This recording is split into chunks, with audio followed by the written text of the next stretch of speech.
James Chen checked his delivery scanner as he pulled up to 28047 Maple Drive in suburban Seattle.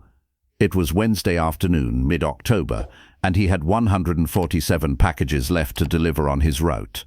This particular house had become familiar over the past 3 weeks. He'd been here at least 4 times a week, sometimes daily. At 32, James had been driving for Amazon for 5 years. He'd delivered tens of thousands of packages to thousands of addresses across the Seattle suburbs. Most addresses he saw once or maybe a few times, but 28047 Maple Drive had become a regular stop, and the frequency was unusual enough that James had started noticing. The packages were always medical supplies, adult diapers, nutritional supplement drinks like Ensure, medications, wound care supplies, mobility aids. Clearly someone elderly or disabled lived here and required significant medical support. James grabbed the package, another case of Ensure, 24 bottles, and walked up the driveway to the front porch. The house was a modest, single-story ranch-style home, well maintained from the outside with a neat lawn and tidy landscaping. Nothing about the exterior suggested anything was wrong. As James set the package by the front door and scanned it as delivered, movement caught his eye. Through the front window, partially obscured by curtains, he saw a figure. An elderly Asian man, thin, very thin, was standing near the window, looking out. Their eyes met for just a moment. The man's face was gaunt, his cheekbones prominent, his eyes sunken. He looked emaciated, like someone suffering from severe malnutrition or terminal illness. But it was his expression that struck James, absolute desperation. The man's mouth moved, forming words James couldn't hear through the window, but James could read lips well enough to understand. "Help me."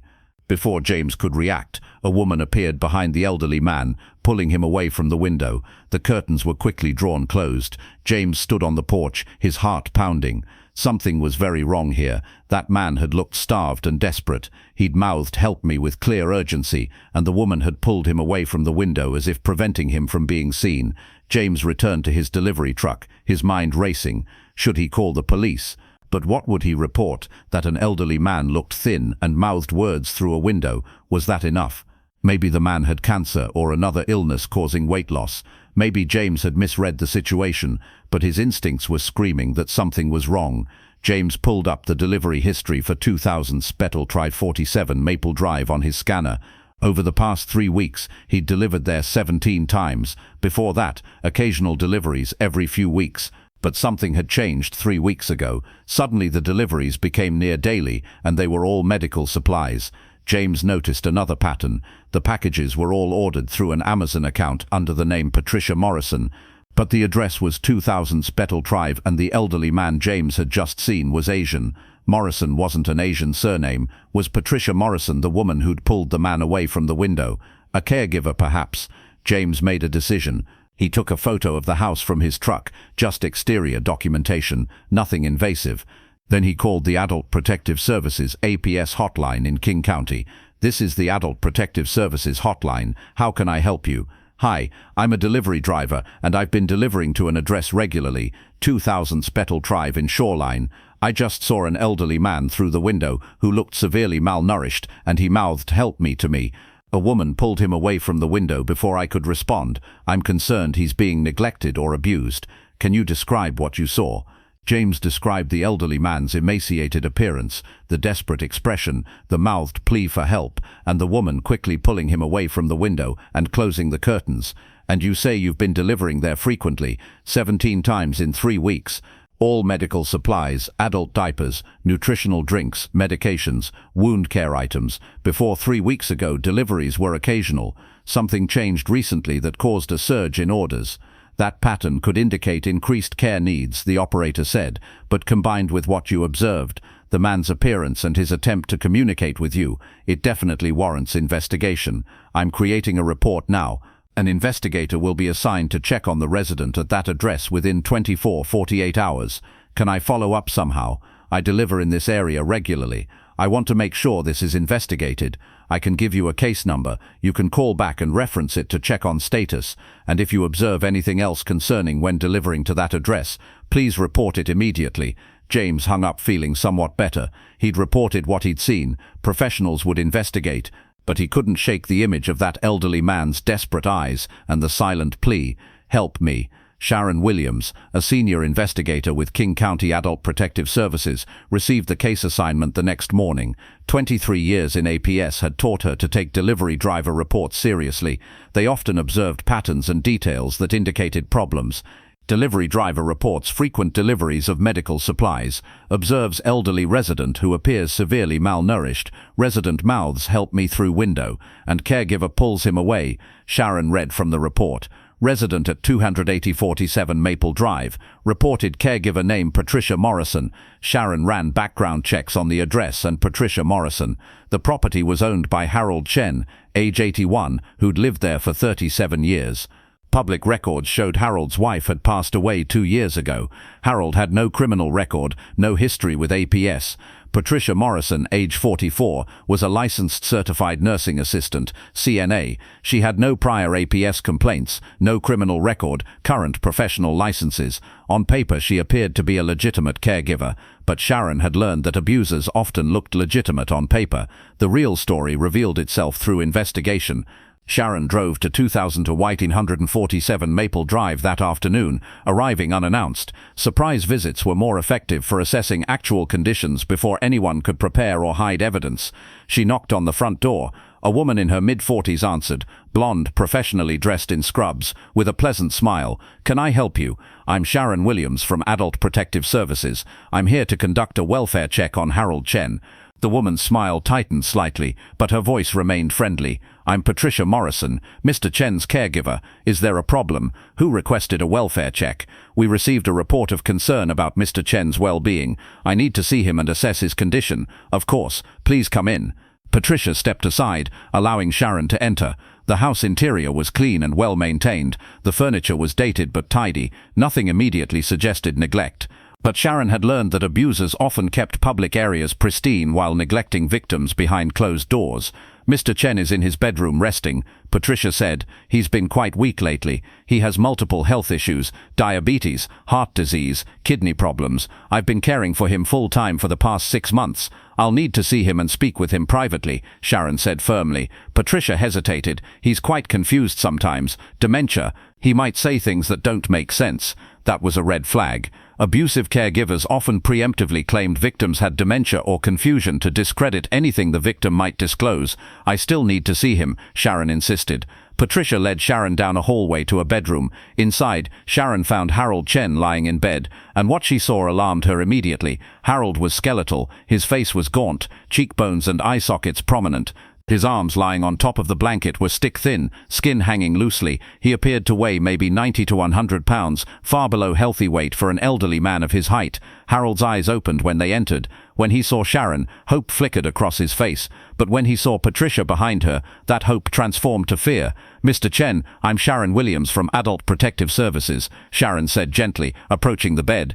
"I'm here to make sure you're okay and getting proper care. Can you tell me how you're feeling?" Harold's eyes darted to Patricia, then back to Sharon. I'm fine. Patricia takes good care of me." His voice was weak, barely above a whisper. "Patricia, I need to speak with Mr. Chen privately," Sharon said firmly. "I don't think that's appropriate," Patricia protested. "He needs supervision. He gets confused, and this is not optional," Sharon interrupted. "Part of my investigation requires a private interview with the alleged vulnerable adult. Please step out of the room." Patricia's friendly facade cracked slightly, revealing irritation beneath, but she complied, stepping into the hallway and closing the door. Sharon turned back to Harold, speaking quietly. "Mr. Chen, you're safe right now. Patricia can't hear us. I need you to tell me the truth. Are you okay? Are you getting enough food? Is Patricia treating you well?" Harold's eyes filled with tears. "She's starving me," he whispered. "She barely feeds me. Maybe 1 meal a day, sometimes nothing. I'm so hungry all the time. I try to tell people, but she watches me constantly.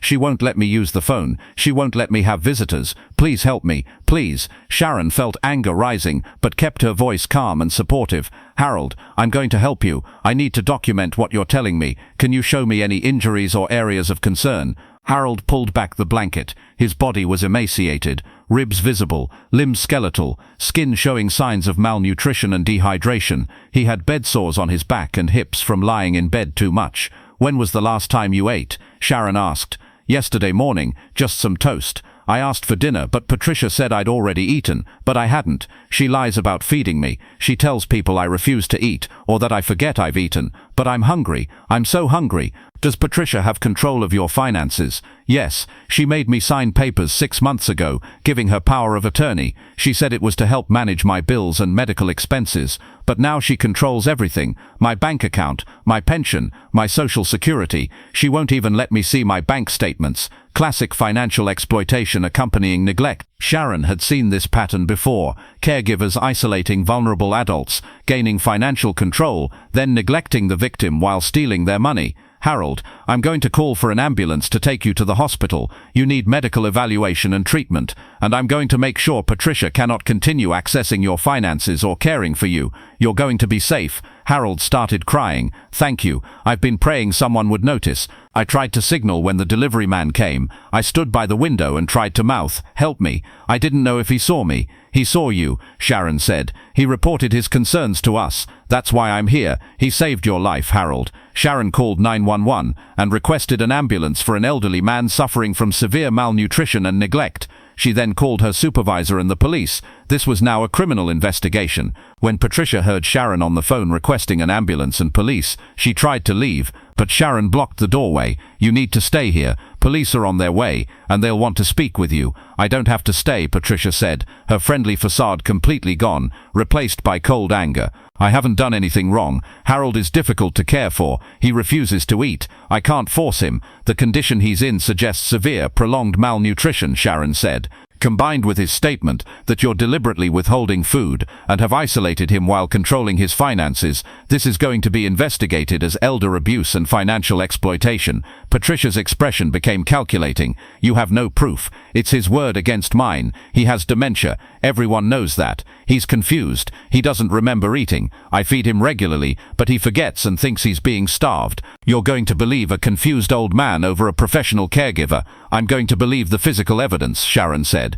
"Harold's condition doesn't happen overnight. This is severe, prolonged malnutrition, and I'm going to believe the medical professionals who'll evaluate him at the hospital. We'll see what they determine caused his condition." Within minutes, police and paramedics arrived. The paramedics were visibly shocked by Harold's condition. "This is severe malnutrition," one paramedic said. "He's critically underweight, dehydrated, showing signs of organ stress. We need to get him to the hospital immediately." As Harold was loaded into the ambulance, he looked at Sharon with tears in his eyes. Thank you for believing me." Police detained Patricia Morrison for questioning, while Sharon began documenting everything in the house.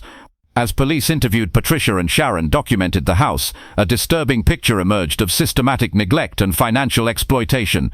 The kitchen evidence. Sharon examined the kitchen, looking for evidence of how much Harold had actually been fed. What she found was telling. The refrigerator was well stocked with food, fresh produce, meat, dairy, prepared meals. A trash can contained multiple empty takeout containers and food packaging. But none of the fresh food showed signs of being prepared or consumed. Vegetables still fresh, meat packages still sealed. The kitchen showed evidence of Patricia eating regularly. Dirty dishes in sink, coffee maker used recently. Patricia was feeding herself well while starving Harold, Sharon noted. She had plenty of food in the house. She just wasn't giving it to Harold. The financial evidence. Police obtained emergency authorization to examine Harold's financial records. What they found showed systematic theft. Run in 6 months since Patricia gained power of attorney, over $47,000 had been withdrawn from Harold's accounts. Monthly pension and social security deposits totaling about $3,200 went into Harold's account. But regular withdrawals labeled as care expenses totaled $6,000 and $1,000 monthly, far more than Harold's income. Patricia had withdrawn savings to cover the gap. Purchases on Harold's credit cards included luxury items, vacations, and personal expenses for Patricia, none related to Harold's care. She was systematically draining his accounts, explained financial crimes detective Maria Santos. She had him sign power of attorney documents, giving her complete financial control. Then she helped herself to his money, while providing inadequate care. The medical supply evidence. James Chen's observation about frequent deliveries proved significant. Investigators examined the Amazon purchase history. Yorand, 117 deliveries in 3 weeks, all medical supplies. But in Harold's room, most supplies were unused and still in boxes. Adult diapers, nutritional drinks, wound care supplies, all piled in a closet, still packaged. Patricia was ordering supplies to make it look like she was providing care, Sharon explained. She could show delivery records proving she'd purchased medical necessities.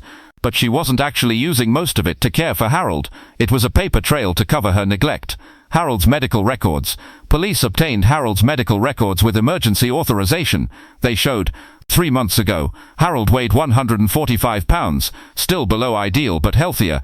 6 months ago, when Patricia became his full-time caregiver, Harold weighed 165 pounds. Current weight at hospital admission, 94 pounds. Harold had lost 71 pounds in 6 months under Patricia's care. Clear evidence of severe, prolonged malnutrition. The hospital's medical evaluation found 94 pounds, severe malnutrition and dehydration, multiple pressure ulcers, bed sores from inadequate repositioning, muscle atrophy from malnutrition, early-stage kidney failure from dehydration, electrolyte imbalances, cognitive changes due to malnutrition, not dementia, overall assessment, life-threatening neglect. Mr. Chen's condition is consistent with being systematically starved, testified Dr. Robert Kim, the hospitalist who admitted Harold. The weight loss, malnutrition, dehydration, and pressure ulcers all indicate prolonged inadequate care. Another few weeks and he likely would have died. Detective James Sullivan and his partner, Detective Lisa Park, interrogated Patricia Morrison at the police station. Initially, Patricia maintained her story that Harold was confused, refused to eat, and she'd been providing excellent care. Harold has severe dementia, Patricia insisted. He forgets he's eaten and thinks he's being starved. I feed him regularly, but he doesn't remember. It's heartbreaking, but it's a symptom of his condition.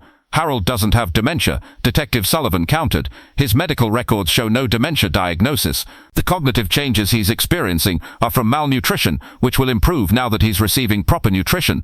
Then his doctors missed it, Patricia said. I'm telling you, he's severely confused. Detective Park put photos of Harold's emaciated body on the table. How do you explain a 71-pound weight loss in 6 months? How do you explain a man who's literally starving to death under your care? He refuses to eat. I can't force him to eat if he won't. The hospital found he was able to eat without difficulty once food was offered, Park said. He consumed a full meal within hours of admission. That doesn't sound like someone who refuses to eat. And we found plenty of food in your kitchen, Sullivan added. Take-out containers showing you were eating regularly, fresh food in the fridge. But evidence suggests Harold wasn't being fed. Patricia shifted tactics. Harold is difficult. He's demanding. Caring for him is exhausting. Maybe I wasn't perfect, but I was doing my best under challenging circumstances. We also found evidence of financial exploitation, Park said. You've withdrawn over $47,000 from Harold's accounts in 6 months. Credit card purchases for vacations, luxury items, personal expenses. Can you explain that? Patricia's expression hardened. I had power of attorney. I was authorized to manage his finances. Those expenses were related to his care. A $3,000 vacation to Hawaii was related to Harold's care, Sullivan asked. Designer handbags, spa treatments. None of those expenses benefited Harold. I needed occasional breaks. Caregiving is stressful. Breaks funded by stealing from the person you were supposed to be caring for, Park said. Patricia, let's be honest about what happened. You saw an opportunity, an elderly, isolated man who'd recently lost his wife. You got hired as his caregiver. You convinced him to give you power of attorney. Then you systematically stole his money while providing inadequate care. You were starving him while spending his pension and draining his savings. That's not what happened, Patricia protested, but her voice lacked conviction. Over hours of interrogation, Patricia's story fell apart.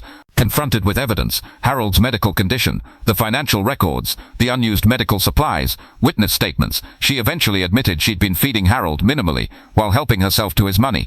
I was supposed to be paid $4,000 a month for caregiving, Patricia said, but that wasn't enough. I had debts. I needed money. Harold had money just sitting in accounts. I figured he wouldn't need it much longer anyway. He's old. So I started helping myself. And if I fed him less, he'd be less expensive to care for, and I could keep more of the money. The detectives were sickened by her cold calculation. Patricia had deliberately starved Harold to reduce expenses while stealing his life savings. Did you realize he was dying? Sullivan asked. I knew he was losing weight, but I didn't think he'd die. I just thought. I don't know what I thought. Patricia's facade of confidence crumbled. I didn't mean for it to go this far. It just kept escalating. I couldn't stop without admitting what I'd done. Patricia Morrison was arrested and charged with criminal neglect of a vulnerable adult, financial exploitation of a vulnerable adult, theft, fraud, forgery, for falsifying care records, assault. The neglect caused physical harm. She faced up to 20 years in prison, if convicted on all counts. Harold Chen spent 3 weeks in the hospital receiving treatment for severe malnutrition, dehydration, and the effects of prolonged neglect. His recovery was slow but remarkable. When Harold was admitted, his weight was 94 pounds and his body was shutting down, explained Dr. Robert Kim. We had to very carefully reintroduce nutrition. Feeding syndrome is a real risk when refeeding someone who's been starved, but Harold responded well to treatment. Within days he was stronger. Within weeks he'd gained weight, and his organs were recovering. The cognitive changes that Patricia had claimed were dementia disappeared as Harold's nutrition improved. He was lucid, articulate, and had clear memories, including detailed recollections of Patricia's neglect and abuse. I knew I was dying, Harold told Sharon Williams during a follow-up visit. I could feel my body shutting down. I was so weak I could barely move. I was hungry all the time, but Patricia would give me maybe a piece of toast in the morning, and nothing else all day. When I'd ask for food, she'd say I'd already eaten, and was just confused. I started doubting myself. Maybe I had eaten and forgotten. This was classic gaslighting, Patricia convincing Harold to doubt his own memory and perception of reality. But I knew something was wrong because I was losing so much weight, Harold continued. My clothes were falling off me. I could see my ribs. I knew I was starving, but Patricia kept saying I was eating fine, and just losing weight from my medical conditions. She told me my doctors said weight loss was normal for someone my age with my health issues. I believed her because I trusted her. She was my caregiver. I thought she was trying to help me. Harold described months of increasing weakness, hunger, and fear as Patricia isolated him and controlled every aspect of his life. She took my phone away, saying I was making confused calls to people. She stopped letting me have visitors, saying I needed rest. She controlled all my mail and finances. I was completely cut off from everyone. I felt like a prisoner in my own home. Harold's only contact with the outside world had been brief glimpses of delivery drivers. When James Chen had come to the door repeatedly, Harold had started watching for him, hoping to signal for help. I stood by the window during deliveries, trying to get the driver's attention, Harold explained. I didn't know if he'd notice me, or if he'd understand I needed help, but it was my only chance. I couldn't call for help, couldn't tell neighbors, couldn't reach anyone. That delivery driver was my only connection to the outside world. Harold's gambit had worked. James had noticed, had recognized something was wrong, and had reported his concerns. That report had triggered the investigation that saved Harold's life. I want to meet him, Harold told Sharon. The delivery driver who noticed me and called for help. I want to thank him personally. He saved my life. Sharon arranged for James Chen to visit Harold at the hospital. The meeting was emotional for both men. I'm James Chen. James introduced himself, extending his hand to Harold. I'm the delivery driver who saved my life, Harold finished, tears streaming down his face. Thank you so much. I was trying so hard to signal to you, hoping you'd see me and understand. You noticed, you cared, you acted. Because of you, I'm alive. James was emotional too. I almost didn't report it. I thought maybe I was overreacting. Maybe I'd misunderstood what I saw. But something felt wrong, and I couldn't ignore it. I'm so glad I called. You have good instincts, Harold said, and a good heart. You noticed an elderly man you didn't know appeared to be in trouble, and you took time out of your busy day to report it. Most people wouldn't have bothered. They would have driven away and forgotten about it. But you cared. You acted. You saved me.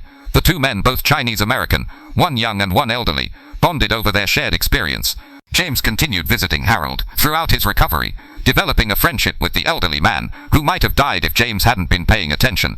As investigators built the case against Patricia Morrison, they also examined how Harold had fallen through cracks in systems designed to protect vulnerable adults. Medical professional oversight gaps. Harold had multiple doctors managing his various health conditions, but none had noticed or adequately responded to his dramatic weight loss. Harold's primary care physician had seen him twice in the 6 months under Patricia's care. Both times, weight loss was documented, but attributed to Harold's chronic conditions. The doctor noted Patricia's explanations that Harold was refusing meals and having cognitive issues.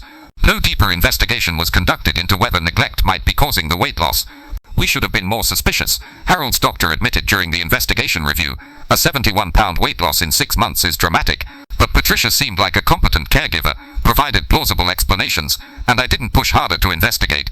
I should have insisted on speaking with Harold privately, examining his living situation more carefully, looking for signs of neglect or abuse. Financial institution safeguards. Harold's bank had processed numerous large withdrawals and suspicious transactions from his account without questioning them. Runkle, regular withdrawals far exceeding Harold's income, savings being depleted rapidly, purchases inconsistent with an elderly man's needs, luxury items, travel, power of attorney documents, giving Patricia complete control. Banks need better training on recognizing financial exploitation of elderly clients, said financial crimes expert Dr. Jennifer Martinez. Harold's account showed clear red flags: rapid depletion of savings, unusual spending patterns, power of attorney granted to non-family member, but no one at the bank questioned it or reported concerns.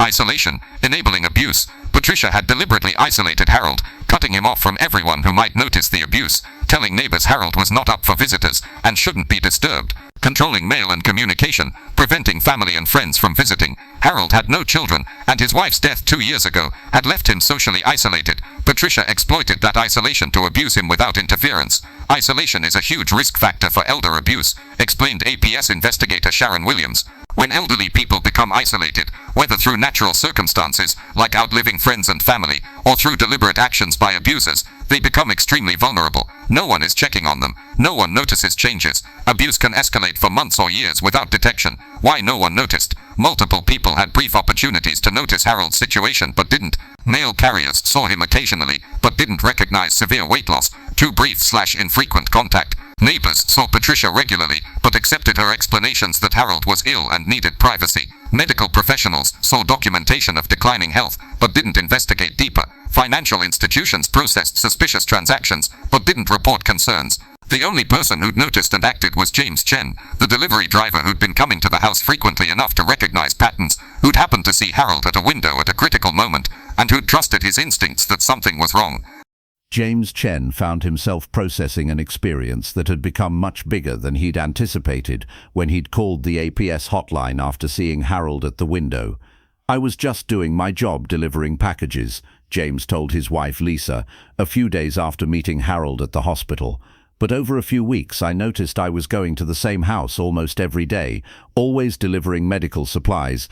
Then I saw that elderly man through the window, looking so thin and desperate, mouthing 'help me.' I couldn't ignore that. A lot of people would have ignored it," Lisa said. "They would have thought it wasn't their business, or convinced themselves they'd misunderstood what they saw. You chose to report it, even though you weren't sure. That choice saved his life." James thought about all the times he'd driven past houses where bad things might be happening behind closed doors. Domestic violence, child abuse, elder neglect. How many times had he delivered packages without knowing someone inside was suffering? "It makes me think differently about my job," James said. "I deliver packages. I see people briefly at doorways. I drive past hundreds of houses every day. Most of the time everything's fine, but sometimes something's wrong, and if I pay attention, really pay attention, not just go through motions, I might notice signs that someone needs help." James spoke with his manager at Amazon about developing training for delivery drivers on recognizing potential abuse or neglect situations. The conversation went better than expected. Amazon was interested in social responsibility initiatives and saw value in training drivers to recognize and report concerns. "Delivery drivers are in communities every day," James's manager Robert Wilson said. "We go to residential areas, see people's homes, observe patterns. We're actually well positioned to notice concerning situations. Training drivers to recognize red flags and know how to report them could help protect vulnerable people." James worked with Adult Protective Services and local law enforcement to develop training materials for delivery drivers. Warning signs for delivery drivers, pattern recognition, sudden increase in medical supply deliveries may indicate health crisis or someone exploiting vulnerable person. WAFs, deliveries of expensive items inconsistent with resident demographics. Mail piling up indicates person unable to retrieve mail. Changes in property maintenance may suggest deteriorating situation inside. Visual observations, person visible in window who appears distressed or trying to signal. Individual who looks malnourished, injured or afraid. Evidence of unsanitary conditions visible from outside. Security measures that seem excessive, locks on outside of doors, bars on windows. Behavioral indicators, caregiver who prevents you from seeing or speaking to resident, person who tries to communicate with you but is stopped by someone else, resident who appears afraid of caregiver, caregiver who's hostile or defensive when you're making deliveries. What to do? Document what you observed. Notes photos of exterior, if safe to do so. Report concerns to Adult Protective Services or local law enforcement. Don't confront suspected abusers. Report to authorities instead.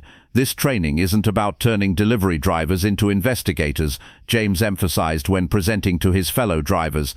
It's about recognizing that we're in a unique position to notice things others might miss. We see patterns because we go to the same addresses repeatedly. We observe neighborhoods over time. If something seems wrong, we should report it and let professionals investigate. The training was implemented across Amazon's Seattle area operations and eventually rolled out nationally. Over the following years, it led to dozens of documented cases where delivery drivers noticed concerning situations and reported them, resulting in interventions that helped vulnerable people. James's observation didn't just save Harold Chen, said APS Director Patricia Santos. It raised awareness across an entire industry about the role delivery workers can play in protecting vulnerable community members. That awareness has led to many more people getting help. Patricia Morrison's trial began 7 months after Harold Chen's rescue. Despite overwhelming evidence, Patricia pleaded not guilty, attempting to portray herself as a dedicated caregiver overwhelmed by a difficult patient. The prosecution's case was methodical and devastating. Lead prosecutor Jennifer Martinez built the case on multiple pillars of evidence. Medical evidence. Dr. Robert Kim testified about Harold's condition when admitted to the hospital. Mr. Chen was suffering from severe, life-threatening malnutrition. He weighed 94 pounds, critically underweight for a man of his height. He had pressure ulcers indicating prolonged bed rest without adequate repositioning. He was dehydrated, his organs were under stress, and his body was essentially consuming itself to survive. This condition doesn't develop overnight. It's the result of prolonged, systematic deprivation of nutrition. In your medical opinion, what caused Mr. Chen's condition? The prosecutor asked. Starvation. He was being systematically starved over a period of months. The weight loss pattern, the severity of malnutrition, the timeline, all consistent with inadequate food intake over an extended period. Could this have been caused by Mr. Chen refusing to eat, as the defendant has claimed? No. When Mr. Chen arrived at the hospital, we offered him food and he ate readily. He had no medical condition preventing him from eating. He had no swallowing difficulties. His digestive system functioned normally once nutrition was provided.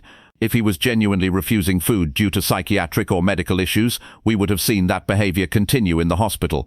Instead, he ate willingly, and his body responded positively to nutrition. This indicates he was being deprived of food, not refusing it. Harold's testimony. Harold Chen, now 82 and having regained 38 pounds through proper nutrition, testified for 2 days. He was articulate, detailed, and heartbreaking in his description of the abuse. Patricia told me she would take care of me after my wife died, Harold testified. I was alone and grieving. I trusted her. She seemed kind and professional. I gave her power of attorney so she could help manage my bills and medical appointments. I thought she was helping me. When did things change? The prosecutor asked. Gradually. At first, the portions at meals got smaller. When I'd ask for more food, she'd say I needed to watch my weight for my diabetes. Then meals became less frequent, maybe 1 meal a day. When I'd say I was hungry, she'd tell me I'd already eaten and was just forgetting. She made me doubt my own memory. Harold described months of increasing hunger, weakness and fear as Patricia isolated him and controlled every aspect of his life. I tried to tell my doctor I was losing weight and always hungry, Harold said, but Patricia was always there during appointments. When the doctor asked how I was eating, Patricia would answer for me, saying I was eating fine, but just losing weight from my medical conditions. The doctor would look at me and I'd want to say no, that's not true. She's starving me, but I was afraid the doctor wouldn't believe me, afraid Patricia would punish me afterward. Why were you afraid of Patricia? She controlled everything. My money, my phone, my food, my access to anyone. If I made her angry, she'd withhold meals entirely. Once I tried to call a neighbor when she was out, and she caught me. She took away my phone and didn't feed me for 2 days as punishment. I learned not to cross her.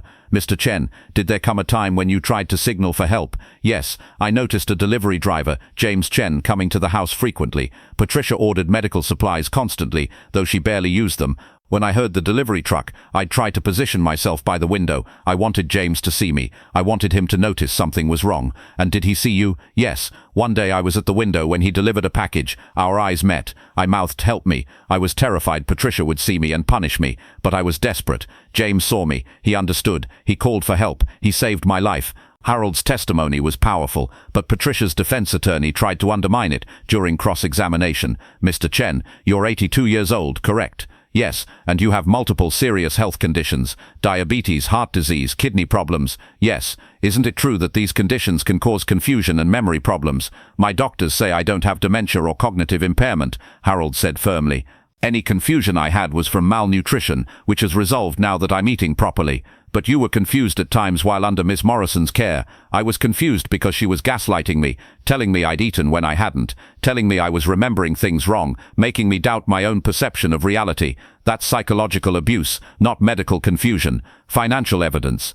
Forensic accountant Michael Rodriguez testified about the financial exploitation. Over 6 months, Patricia Morrison withdrew or spent approximately $47,000 from Harold Chen's accounts. His monthly income from pension and Social Security was about $3,200. His legitimate expenses, mortgage, utilities, medications, insurance, totaled about $2,400 monthly. Yet Patricia was withdrawing $6,000 monthly, claiming these were care expenses. Where was the money going? The prosecutor asked.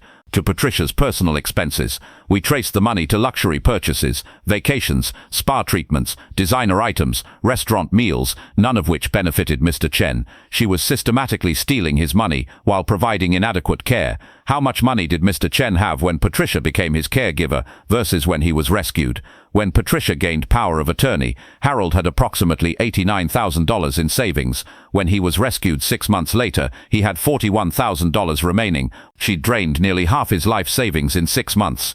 James Chen's testimony.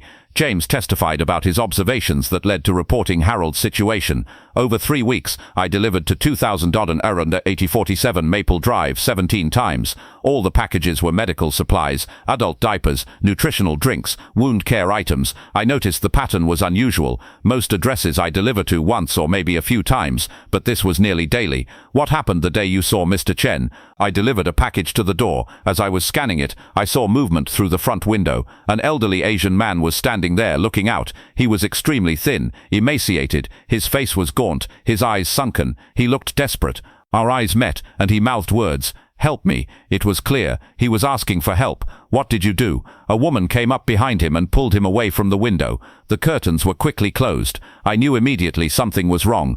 That man looked like he was starving and he'd asked me for help. I got back in my truck and called Adult Protective Services. I reported what I'd seen and my concerns about his condition. Why did you report it? Because someone was clearly in danger and needed help. I couldn't just ignore that and go on with my deliveries. It would have haunted me forever if I'd done nothing, and that man died. Patricia's defense attorney tried to suggest James had misinterpreted what he'd seen, but James was unshakable. I saw an elderly man who appeared severely malnourished, silently begging for help, and then being pulled away from the window. There was no misinterpretation. Something was very wrong. The defense case. Patricia's defense strategy was to portray herself as a dedicated caregiver struggling with a difficult patient. She took the stand in her own defense against her attorney's advice, and it proved disastrous. I cared for Harold the best I could, Patricia testified. He was difficult. He refused meals. He'd forget he'd eaten and demand more food. He was confused and sometimes hostile. I was trying to help him, but he made it nearly impossible. Under cross-examination, prosecutor Jennifer Martinez systematically dismantled Patricia's claims. Ms. Morrison, you testified Mr. Chen refused meals. Yet when he arrived at the hospital, medical staff offered him food, and he ate readily. How do you explain that? I don't know. Maybe he was less confused in the hospital environment. Or maybe he was actually hungry because you'd been starving him. I wasn't starving him. Mr. Chen lost 71 pounds in 6 months under your care. You claim he was refusing food. Yet you have no documentation of his food refusals, no records of consulting his doctors about his refusal to eat, no evidence you took any steps to address this alleged problem. Why not?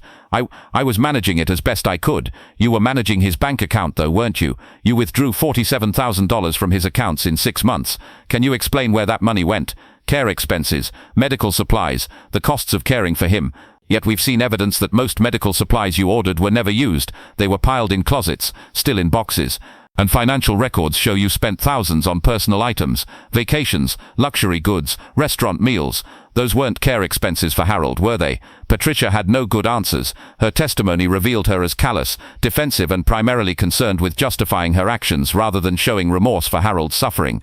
The trial lasted 4 weeks. The jury deliberated for 6 hours before returning guilty verdicts on all counts: criminal neglect of a vulnerable adult, financial exploitation of a vulnerable adult, theft, multiple counts, fraud, assault, the neglect caused physical harm, forgery, falsifying care records. Patricia showed no emotion as the verdicts were read. Even facing conviction, she maintained an attitude of indignant denial. At sentencing 8 weeks later, Harold provided a victim impact statement. Patricia Morrison was supposed to care for me. I trusted her with my health, my safety, my finances, my life. She betrayed that trust in the worst possible way. She starved me while stealing my money. She isolated me from everyone who might help me. She gaslit me into doubting my own perception of reality. She watched me waste away and did nothing to help. In fact, she caused my suffering deliberately.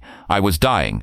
I could feel my body shutting down. I was so weak I could barely move. I was hungry all the time, but Patricia would barely feed me. I lost 71 pounds. I developed bed sores. My organs were failing. Doctors say I was weeks away from death when I was rescued. I want Patricia in prison for a long time, not just to punish her, but to protect other vulnerable elderly people from her. She's shown no remorse. She still claims she did nothing wrong. She would do this again to someone else if given the opportunity.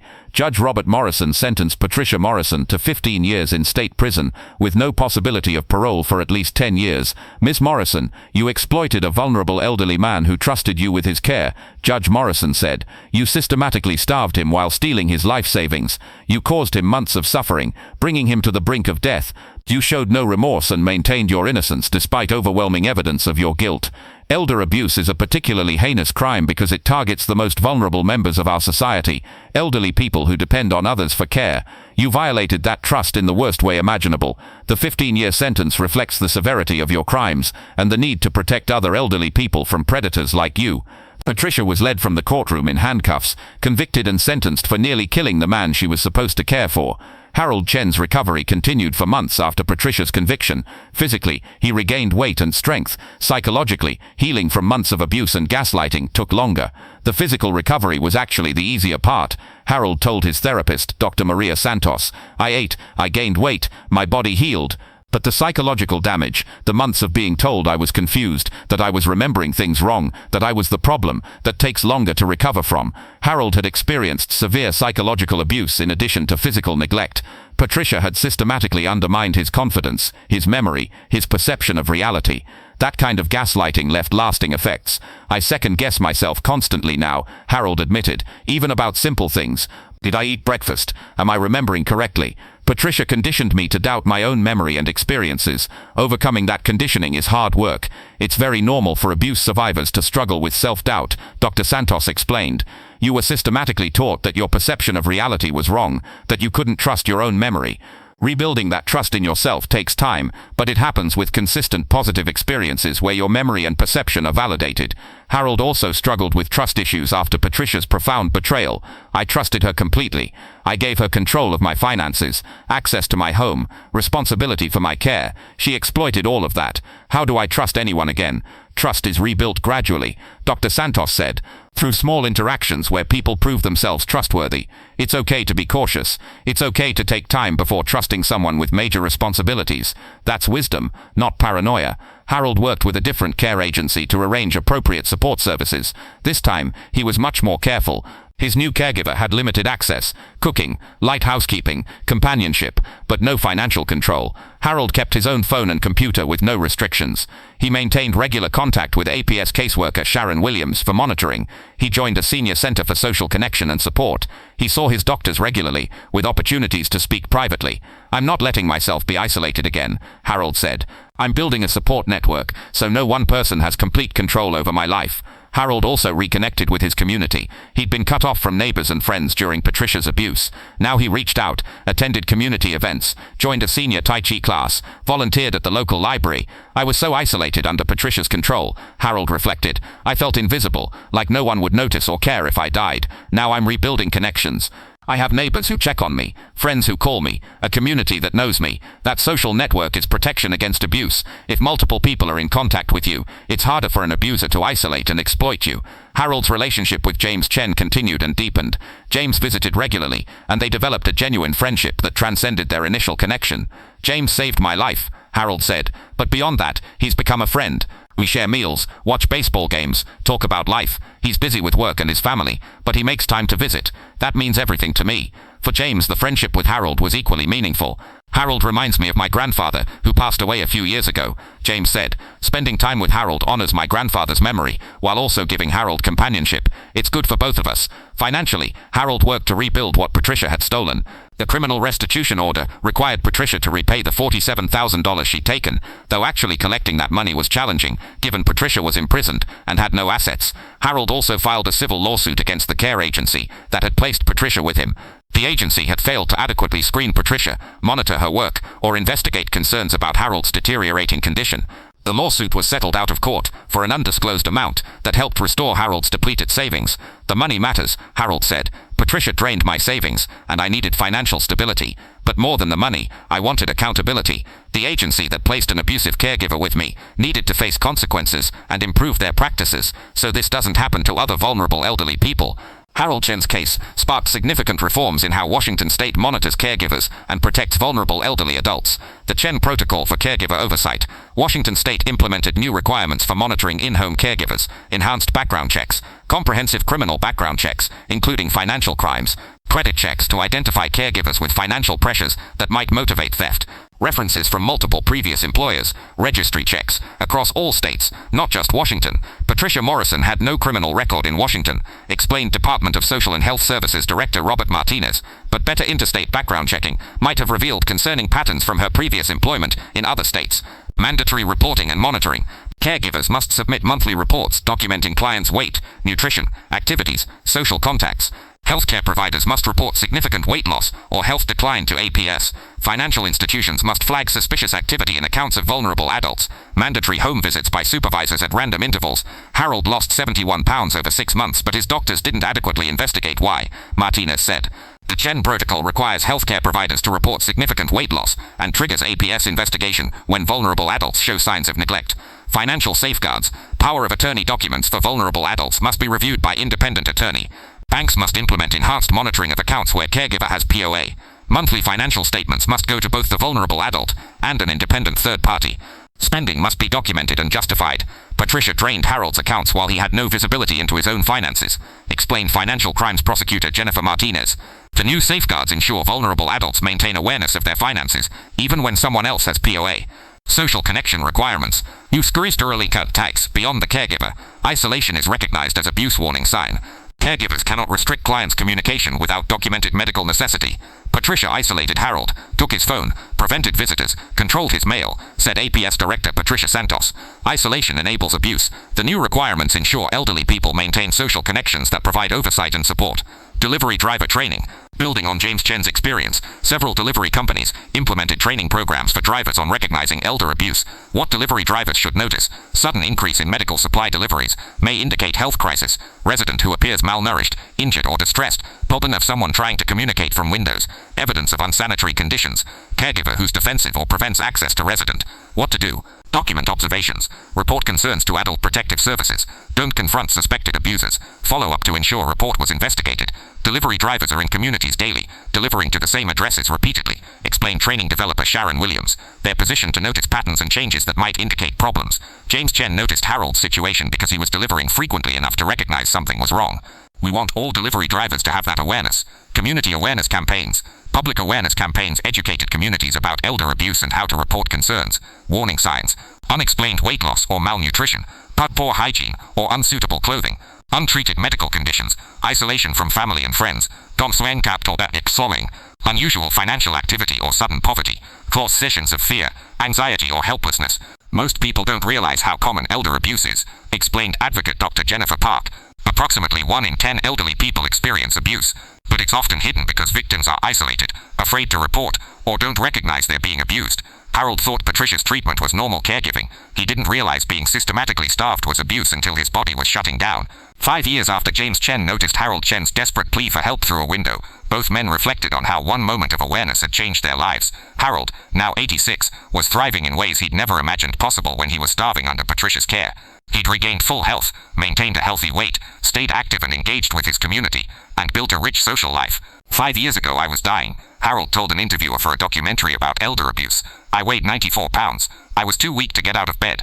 I was starving and convinced I was going insane because my caregiver kept telling me I'd eaten when I hadn't, that I was confused, that I was the problem. I genuinely thought I might have dementia because Patricia convinced me my memory was unreliable. Harold described his desperation and his strategy of trying to appear in windows during deliveries, hoping someone would notice him. James Chen saved my life. He was the delivery driver coming to my house frequently. I positioned myself by the window when I heard his truck. I tried to look distressed. I tried to show that I needed help. One day our eyes met through the window. I mouthed, "Help me." I didn't know if he saw it or understood it, but he did. He called Adult Protective Services. They investigated. They rescued me. Because one delivery driver paid attention and cared enough to report his concerns. Harold had become an advocate for elder abuse awareness, speaking at community events and care facilities about his experience. Elder abuse happens in secret, Harold told audiences. Abusers isolate victims, control information, make victims doubt their own perceptions. I was being starved to death in my own home and no one knew except the delivery driver who paid attention. We need more people paying attention. We need communities where people notice when something's wrong with their elderly neighbors and they report it. James Chen, now 37, had been promoted to a training coordinator position at Amazon, where he developed and implemented the company's elder abuse awareness program for delivery drivers nationwide. 5 years ago I was a delivery driver who happened to notice an elderly man looking desperate at a window, James said. I could have driven away, I could have convinced myself I'd misunderstood what I saw, but I trusted my instincts that something was wrong and I reported it. That decision saved Harold's life and changed my life's direction. James's training program had reached over 250,000 delivery drivers and had directly led to 127 documented cases where drivers noticed concerning situations and reported them, resulting in elder abuse investigations and interventions. Not every report leads to finding abuse, James explained. Sometimes what the driver observed has an innocent explanation, but every report gets investigated and several dozen have uncovered genuine abuse situations where vulnerable elderly people needed rescue. Those interventions justify the entire program. James and Harold remained close friends.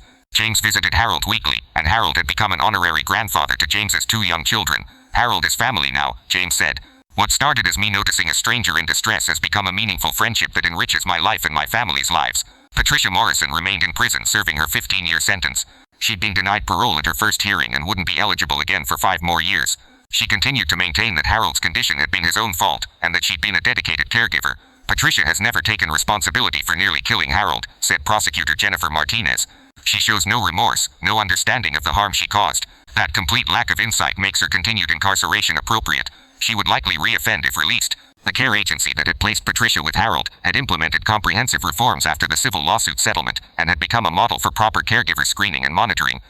Harold's case was a wake-up call for our industry, said the agency's new director, Dr. Maria Santos. We fundamentally changed how we screen caregivers, monitor their work, check on clients, and investigate concerns. We've trained all staff on recognizing and reporting abuse. We've implemented systems to catch problems before they escalate to life-threatening situations. Those changes honor Harold's suffering by preventing it from happening to others. A decade after that October afternoon when James Chen noticed Harold Chen's desperate face in a window, they commemorated the anniversary with a community event focused on elder abuse awareness and prevention. Harold, now 91 and still remarkably healthy and active, spoke to a packed auditorium about his experience and the importance of community vigilance. 10 years ago I was being systematically starved by the woman hired to care for me, Harold said. I'd lost 71 pounds. I was too weak to stand. I was dying. My caregiver had isolated me, taken control of my finances, and was stealing my money while barely feeding me. I felt invisible, like no one would notice or care if I died. Harold described his desperate strategy of appearing in windows during deliveries, hoping a delivery driver would notice him and recognize something was wrong. For weeks I tried to signal distress whenever I heard a delivery truck. Most of the time, drivers didn't notice me or didn't understand I needed help, but James Chen noticed. He saw me at the window. He recognized my desperation. He mouthed, "Help me," and he understood. He called Adult Protective Services immediately. That phone call saved my life. Harold described the decades since his rescue, the physical recovery, the psychological healing from abuse and gaslighting, rebuilding his life and financial security, becoming an advocate for elder abuse awareness, and developing a meaningful friendship with James. I've lived 10 years. I wouldn't have had if James hadn't paid attention and acted on what he saw. These have been good years. I've rebuilt my health and my life. I've made new friends. I've traveled. I've seen James's children grow up. I've found purpose in advocating for other vulnerable elderly people.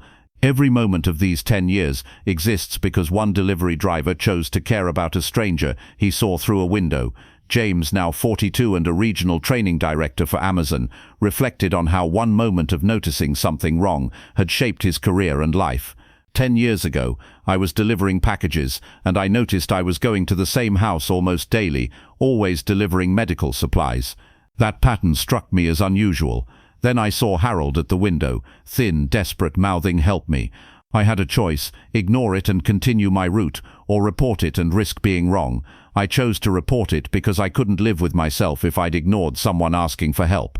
James described the decade of work developing elder abuse awareness training for delivery drivers, which had expanded from Amazon to UPS, FedEx, USPS, and other delivery services. In 10 years, the training program has reached over 500,000 delivery workers nationwide. It's led to over 300 documented interventions where delivery workers noticed concerning situations and reported them. Not all were elder abuse. Some were other types of emergencies or crimes. But each intervention potentially saved lives or prevented harm. That's the legacy of Noticing Harold, not just his rescue, but a decade of heightened awareness that's helped hundreds of vulnerable people. Other abuse survivors rescued because delivery drivers had noticed concerning situations attended the event, sharing their own stories of how awareness and action had saved them. "I was being financially exploited by a nephew," said Margaret Johnson, age 78. "A UPS driver noticed my house was deteriorating, that I looked confused and distressed, and that my nephew was aggressive when the driver asked if I was okay. The driver reported concerns to Adult Protective Services. They investigated and discovered my nephew had stolen over $100,000 and was keeping me isolated and medicated so I couldn't report him. If that driver hadn't noticed and cared, I'd have died penniless in that house."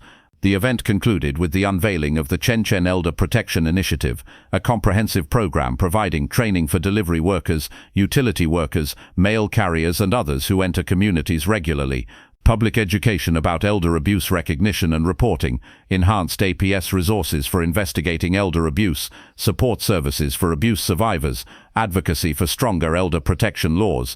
Harold and James's story represents what's possible when ordinary people pay attention and act on concern for strangers, said APS Director Patricia Santos. James wasn't a social worker or investigator. He was a delivery driver doing his job, but he noticed something wrong, trusted his instincts, and reported it.